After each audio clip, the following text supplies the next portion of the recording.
Retournons à l'Institut national du bâtiment des travaux publics, l'INBTP, qui bientôt revêtra sa plus belle robe. Les travaux d'assainissement de ces sites ont débuté ce jeudi 28 avril dernier en présence du nouveau comité de gestion dirigé par les professeurs Makanzou Fils. Bien avant, le numéro 1 de l'INBTP avait reçu en audience le ministre provincial de Finances et la délégation des services Kinbopeto pour la faisabilité de ces projets. Suivez.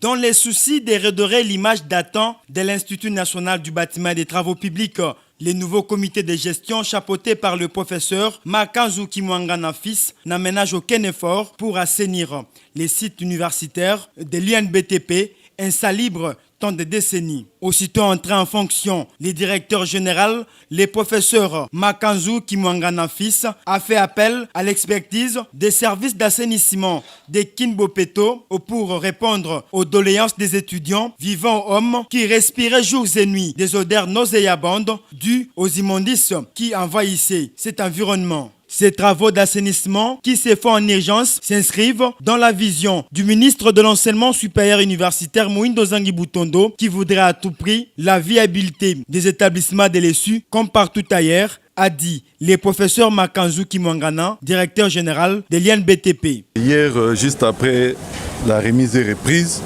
nous avons eu à faire le tour de la parcelle, comme qui dirait le tour du propriétaire. Et nous sommes arrivés à cet endroit insalubre, comme vous le constatez derrière nous. Et du coup, il nous est venu à l'esprit de recourir aux services spécialisés pour pouvoir nous aider à évacuer ces immondices, puisque nous ne pouvons pas évoluer en tant que scientifiques dans un environnement malsain. Pour une tête bien faite, il faut un environnement aussi sain, un environnement salubre. C'est ainsi que nous n'avons pas hésité à contacter l'hôtel de ville de Kinshasa pour qu'il nous envoie les services. Et coup de chapeau au ministre provincial qui nous a répondu directement, qui a prêté oreille à notre cri d'alarme.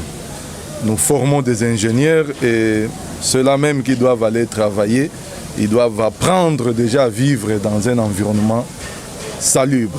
Cette initiative a été saluée bien avant par le ministre provincial des Finances, Jean Goyevunzi, lors de son entretien avec le nouveau directeur général de l'INBTP. Bon, vous êtes sans ignorer que Kinshasa Bopeto, c'est un concept, c'est notre cheval de bataille.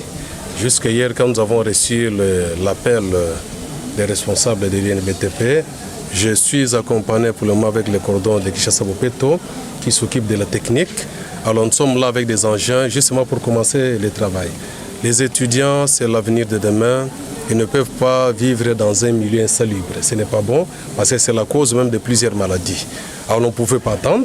Alors nous sommes venus justement pour travailler parce que Kinshasa Bopeto, la salubrité, l'assainissement, c'est notre cheval de bataille. Pour que Kinshasa puisse revenir, Kinshasa la belle, Kinshasa d'antan, Kinshasa Bopeto, Kin la belle. Ces travaux d'assainissement se sont clôturés par la visite des installations de cet alma mater.